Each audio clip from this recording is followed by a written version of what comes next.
Okay, so I've changed the throttle to 85, up from 60% to 85%, and I've put tri-blades on it. So we'll see how it goes, hanging a GoPro underneath it.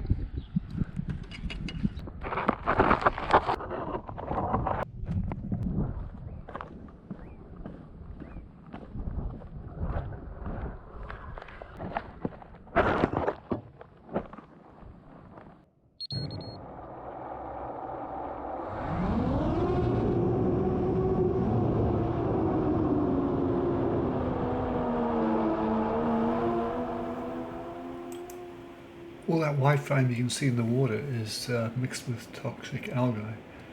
The best theory seems to be it's been washed down the River Murray, but there's plenty of weird and wonderful theories backed by varying degrees of evidence around the place, but again, there's no idea as to when it's going to clean itself up. We just wait and hope.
Okay, I think what I just learned is that landing a full-size or 5-inch drone with a camera underneath it in Acro mode is a wee bit challenging. So I've got to remember to change to angle mode before I land. But apart from that, it felt pretty good. A little wobbly, but that's, I think, because I'm new to it. So another take. So every flight I learn something, which is what it's all about, really. So until next time, bye for now.